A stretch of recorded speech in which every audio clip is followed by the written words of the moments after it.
Hello, I'm Jack from Shure. Andy from Yamaha. And we are going to integrate our AD4Q receiver with our PM5 console. So, Andy, first question, Axient Digital top tier touring system. What consoles can we integrate with Axient Digital? Yeah, well, the whole RIVAGE PM range, which means PM10, PM7, PM5, and the PM3. But also, Axient Digital will work with Yamaha's DM7 series of digital mixers and the CL series and the QL series. And is the process that we're about to do for this console similar to the other ones? Mostly. Okay. So, especially with DM7 series, that's going to be pretty much the same setup as the RIVAGE PM series.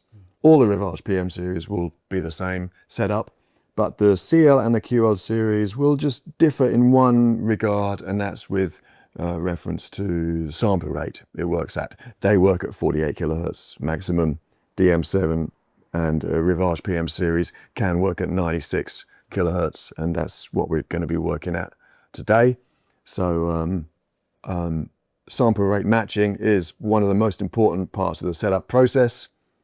So Axient Digital can work at 48 or 96 kilohertz, can't it? So you've got to make sure it matches with the mixing desk. Excellent.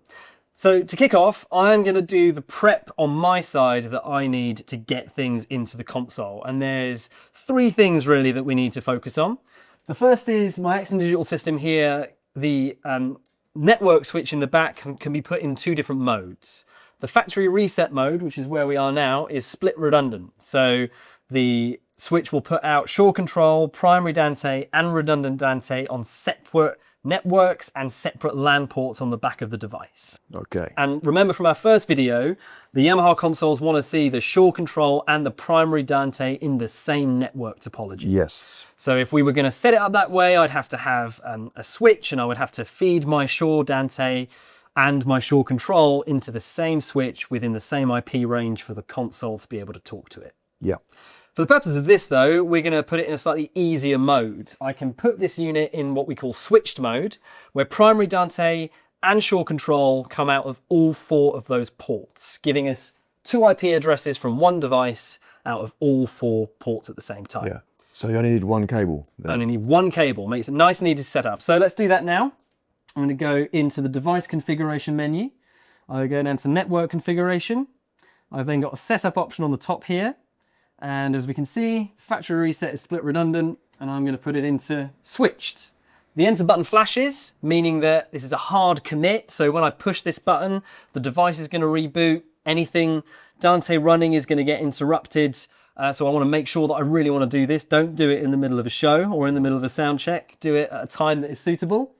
The unit will warn me that it's going to cause a device reboot. And then once it's saved, take a few seconds just to reboot. Okay, so our device is rebooted. That's taken me back to the top menu. This brings me to the second important thing that we need to do. Dante runs on something called device names, right? So we're not as worried about the IP address necessarily as we are about the device name, because that's where Dante uses to route its audio back and forth. Yeah, and in particular, the Yamaha protocol relies on the name beginning with Y0 something something hexadecimal number. So one of the really useful features that we've put in at our end is a Yamaha preset for our device names. So I'm going to go into the system menu again, go to device configuration, device audio. We'll see we've got a Dante names option here, and I can go to my Dante device name. So we've got a couple of modes. We can just turn it off completely, in which case the self name of the unit is going to get reflected in Dante controller. I can put in a sequential number, which is quite useful if you've got a big old rack of kit and you're, just trying to get a Dante network up and running. Or I can use a Yamaha sequential number, which is what we're going to do today. So as we can see, I get Yamaha mode, gives me a Y00 name. And as this is the second device in my rack, I'm going to go Y002. Again, this is a hard commit because it's going to interrupt the audio when I make this change. It will give me a warning. Dante name change disrupts audio. Press enter. And my Dante device name in the unit is now changed. So one last thing that I'd recommend anybody do before they try and set this up is just confirm that all the network is up and running. And for that, we can use Wireless Workbench, which looks at the Shure control side and makes sure that everything is coming in correctly. So I've got my workbench up here. I can use this very quick button to identify all the devices in my rack. I can see that my rack is flashing to show that Shure control is running. And then I can also use Dante controller to see a little bit more information. So a lot of Dante controller is also reflected in this console. That's what we're going to use to make the final patch. But just on Andy's point about sample rate, if I go into my device here, Y002, I go to the device info or the device config, I can see my sample rate is currently set at 96K, and that is what we want for this, right? Exactly, yes. Excellent stuff. So I've confirmed my network settings are operating correctly, I've confirmed the device name is correct, and I've confirmed my sample rate is correct, which means that we can now hand over to Andy for the last bit of setup into the console. Yeah, that's great.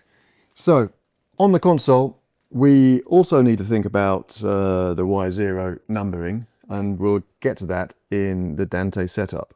So in the setup menu, we go to system config, and then we see all the cards that are in the DSP engine here. Now, if you have more than one Dante card, it's very important to choose the one that's in the lowest numbered slot for controlling the Shure devices. So you can have more cards for connecting more devices. We can connect up to 48 different Dante devices, but we can control up to 24 Shure devices, and they have to be controlled from the first Dante card. So I'm using the card in slot 3 for this. The Dante card in slot 4 is typically used for virtual sound check, recording and playback. So we are going to ignore that one for now. So into slot 3. And then here we see the network information, and this is where the IP address here must match those used by your devices. So we're in auto DHCP mode, so you can see 169.254 address. Then we go to Dante setup here, and we have to choose a Dante control ID number, which is really important. And when you choose a number here, you'll see the Dante name begins with Y00, then that number. Now, the number of a Yamaha device can be the same as the number of a Shure device. That's fine if we have two Y001s, Y002s, and so on. You have to make sure that all the devices of the same kind have a different number. So you don't duplicate a number in the Shure devices, and I don't duplicate a number in the types of Yamaha device. So bear that in mind. Also, always make sure you have one console with ID number 1 in your system. That's important because the console with ID 1 will set bit depth, sample rate, and latency for its connected I/O units, Yamaha's own input-output units. So it's like the head device of ID number 1. So if you've only got one console, make sure it's ID 1. Yep. Second point, the secondary port mode for Dante. So we can choose daisy chain or redundant, depending on what kind of network we want to create. Daisy chain is the simplest. Redundant allows for 2 networks for backup. Doesn't matter what we choose here. I'm keeping it on daisy chain just for simplicity, so we can connect one device to this one with just one cable, not necessarily needing a network switch. Then let's briefly talk about the rest of the setup as well, because there is potential for trouble. But things can go wrong. Yeah. So Dante patch and Dante name by this console or Dante controller. Choose this console by default, then I can do the Dante patching from here. If I choose patch by Dante controller, I can't do the patch from the console. I have to use the Dante controller software. So it's good to enable that on at least one mixer in your system, but maybe not all of them, to save other people overwriting the settings you've made. Bit depth and latency, of course, have a little impact on the performance of the Dante network, but that won't affect how we're controlling devices. These 2 things can have an impact though. Preferred leader and sync to external. Sync to external is to do with where is your word clock coming from, and that can seriously impact your performance. You've got to get that right. But that, what you do with that is linked with what you do with the word clock. This is seriously important. It takes a little time to work through, but I'm going back to the setup menu and then the word clock menu. Now, if your word clock is running on one of the internal things here, then you need to have that sync in the Dante setup enabled. Okay, so that's synchronizing the Dante network to the Rivage system. I see. So the sync for the Dante network is coming from outside of the Dante network. It's coming from our gear. If in your word clock, your clock sync or your clock source is coming from the Dante card, so Dante is providing clock for the Rivage system, then that would be highlighted, and then you would switch sync to external off. The main point to look for is solid blue lights on all of your indicators there, and that shows that you are synchronized and locked. So I'm locked at 96 kilohertz. My Dante network is also at 96 kilohertz. There, solid blue light means you're good. Fantastic. So, bit of a lesson, quite a lot to take in, and we haven't got anywhere with controlling the device yet, but that's really important stuff to understand.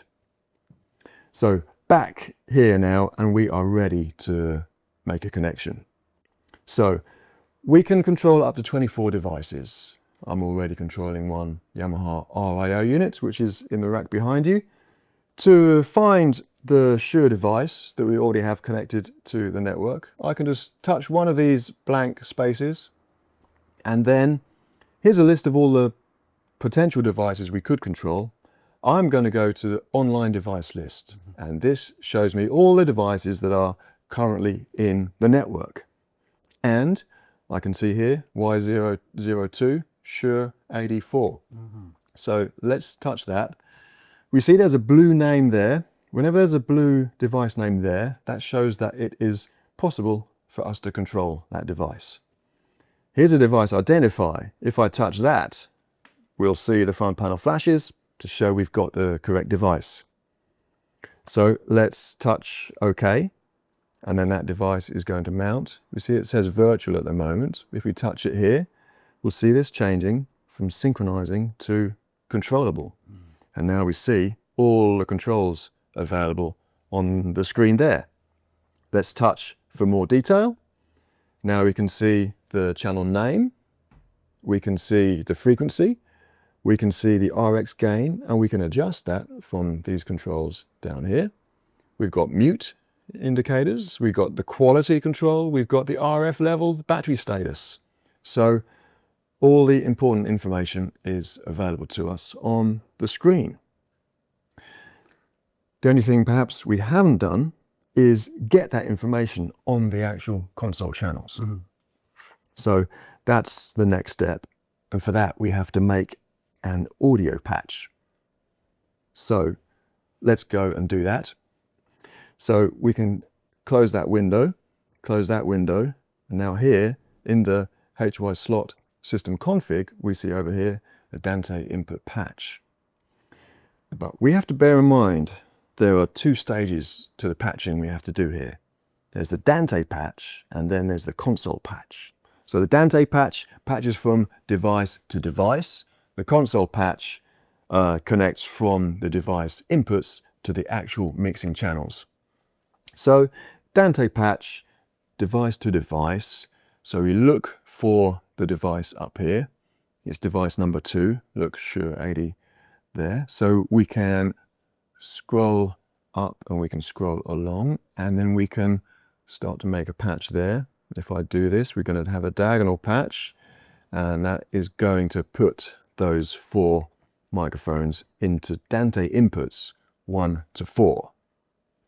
That's the Dante patch done. The audio is reaching the DSP engine, but it's not on a channel yet. So we've got to do the console patch. Let's go to the patch menu here, and then along the top we can see the Dante cards. HY3 is a Dante card, and there's 144 channels in the Dante card. we are using the first 4 so far, aren't we? So let's scroll along to number 1. Let's scroll up to channel 1, and let's do a diagonal patch of those inputs there.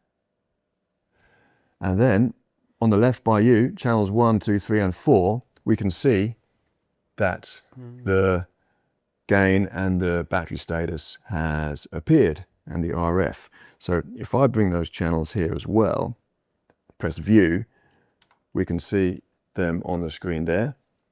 Press the view again and we see one channel at a time, so we can scroll through the channels and we see the indicators there. If we touch there, we can see all the details in one view, the RX gain, the receiver gain, and the console's own digital gain. We can control there.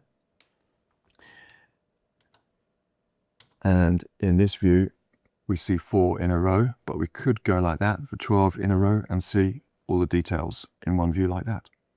So this is really, really useful. We've got a handheld here, which is synced to the 4th channel of our AD4Q. And if I speak into it, 1, 2, 1, 2, we can see audio is reaching that, but we can see some really useful information. So the battery indicator is obvious. We've also got the RF level. That's how much received signal strength is hitting the antennas at the back of my receiver. Super useful information. But then we've got this quality indicator. And in Axient Digital, that's telling you how much of that RF is good RF. So if there was something else on that channel, a DTV multiplex or another microphone, for example, we see that quality drop off. But potentially the RF level would still be at 100%. So that purple indicator is really important. And the RX gain as well, that's another really important part of this integration, because we can control the gain at the receiver itself, can't we? If you adjust that. So take it up a few dB. If I go here, we can see, there we go. The gain moves as you move it there. Yeah, real-time adjustment. So we're, from a gain structure perspective, making changes at the very, very top of the audio chain, which is probably the best place that you want to make them, right? Absolutely, yeah, indeed. And one point about that to bear in mind when you are working is that the RX gain does not get stored in the console scene memories. So you can't change it scene by scene. If you want to make adjustments to the level scene by scene, then use that digital gain that we see here, or that we also see on the selected channel zone there. So the digital gain is part of the console and gets stored and recalled by your scenes. Here's a final tip for you in case you're not seeing the receiver gains in the channel strip. In the console setup menu, open Preferences and look at the Screen Settings tab. Select which gain parameters to see on the overview screen. You should choose either Analog Only, which includes the Shure receiver gains, or Auto, which shows the RX gains beside the D gain for other digital inputs. Excellent. So, quick recap. We need to set up the system, put the network cards in the correct modes, make sure our word clock is correct, make sure our sample rates are correct, do a bit of work on the network sides for both just to ensure everything is seen, and then it's a case of mounting the device, patching the Dante, and then patching the Dante to the console. That's right, yeah. Excellent. Thankfully, all that patching can also be stored. Fantastic. Well, thanks, Andy. Really appreciate your running through that. The next video we're going to look at is SLXD quads with the DM7, which I think is probably going to be quite a similar process. So it will be, yes. It'll be a nice one to watch again. And just to recap, that is pretty much the same now for all the PM range, all the DM range. There's the only difference between this and the CL and QL consoles is the sample rate those consoles can work at. Yeah, that's right. You'll see the same facilities and the same process for the Dante setup on those screens. Excellent. Yeah. Well, we'll see you on the DM7 video.